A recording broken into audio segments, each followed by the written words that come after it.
نحمده ونستعينه ونستغفره ونستهديه ونعوذ بالله من شرور أنفسنا ومن سيئات أعمالنا.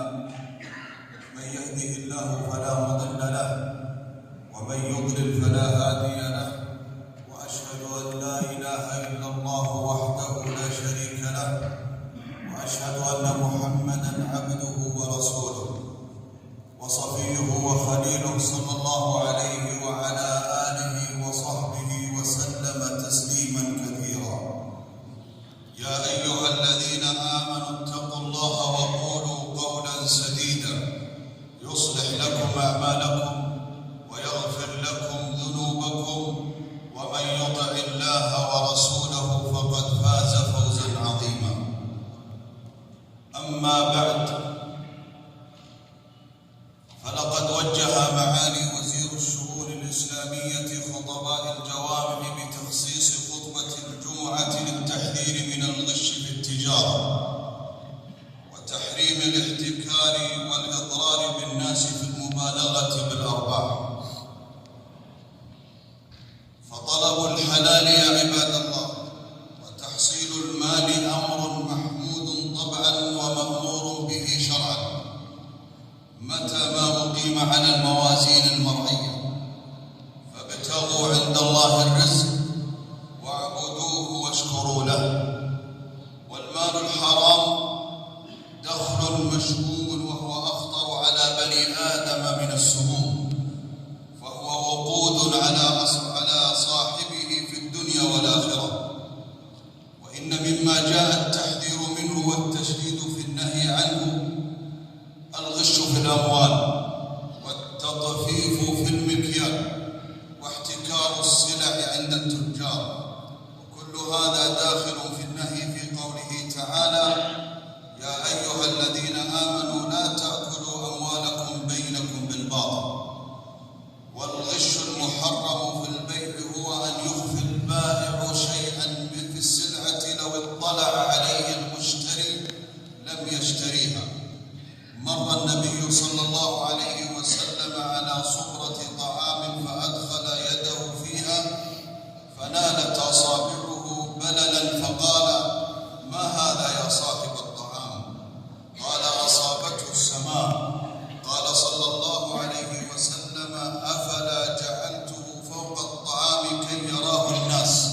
من غش فليس مني. ويشتد الإثم حينما ينفق الغشاش سلعته بالحلف الكاذب، بقوله صلى الله عليه وسلم: الحلف منفقة للسلعة ممحقة للبركة. ومن الغش في التجارة يا عباد الله التطفيف في الموازين والمكاييل. والتطفيف هو أن ينقص البائع الشيء اليسير دون أن يشعر به المشتري مع بقاء السعر. قال تعالى: ويل للمطففين الذين إذا اكتالوا على الناس يستوفون وإذا كالوهم أو وزنوهم يخسرون ألا يظن أولئك أنهم مبعوثون ليوم عظيم يوم يقوم الناس لرب العالمين. وإنما سمي مطففا لأنه لا يكاد يأخذ إلا الشيء الطفيف، وذلك ضرب من السرقة والخيانة. ومن ثم عوقب بالويل والذي هو شدة العذاب أو الوادي في جهنم. وهذا ما نشاهده اليوم من بعض التجار هدانا الله وإياهم في بعض السلع المغلفة والمعلبة. نرى قلة لم نكن نعتاد عليها، فما كان يستهلك في شهر إذ به يقل عن الشهر، فدل على أنه طالته يد التطفيف، نسأل الله العافية. قال صلى الله عليه وسلم: يا معشر المهاجرين خمس إذا ابتليتم بهن وأعوذ بالله أن تدركوهن: لم تظهر الفاحشة في قوم قط حتى يعلنوا بها إلا فشى فيهم الطاعون والأوجاع التي لم تكن مضت في أسلافهم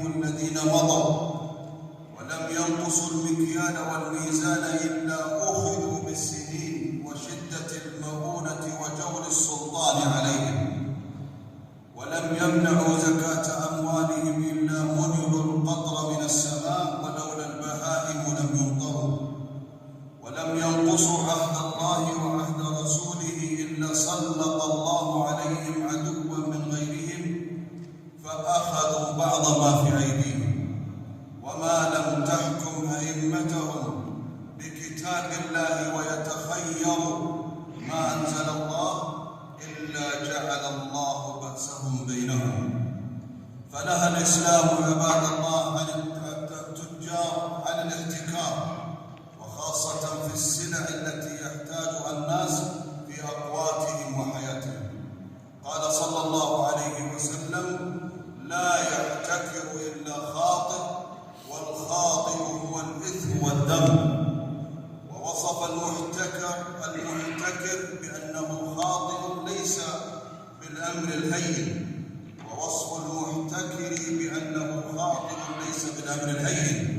والله سبحانه وتعالى وصف فرعون وقومه فقال: إن فرعون وهامان وجنودهما كانوا خاطئين. ودعا النبي صلى الله عليه وسلم على كل محتكر فقال: من احتكر على المسلمين طعامهم ضربه الله بالجذام والإفلاس. فلا يحملنا حب المال والطمع فيه وحاجة الناس أن نطلبه من غير حله، فإن في الحلال ولو كان قليلا كفاية عن الحرام. قال صلى الله عليه وسلم: رحم الله رجلا سمحا إذا باع وإذا اشترى وإذا اقتضى. والربح لا يكون في الكثرة بل في البركة، فالمال الحلال يبارك الله فيه وإن كان قليلا، والمال الحرام يمحق الله بركته وإن كان كثيرا. وقد يسلط الله عليه آفة تتلفه فيذهب غنمه ويبقى على صاحبه إثمه. قال صلى الله عليه وسلم: البيعان بالخيار ما لم يتفرقا، فإن صدقا وبينا بورك لهما في بيعهما، وإن كذبا وكتما محقت بركة بيعهما. اللهم اكفنا بحلالك عن حرامك، وأغننا بفضلك عمن سواك. انتهى. أقول الذي سمعتم وأستغفر الله لي ولكم من كل ذنب فاستغفروه إنه هو الغفور. رب العالمين، الصلاة والسلام على النبي الأمين وعلى آله وصحبه وسلم تسليما كثيرا إلى يوم الدين. يا أيها الذين آمنوا اتقوا الله حق تقاته ولا تموتن إلا وأنتم مسلمون.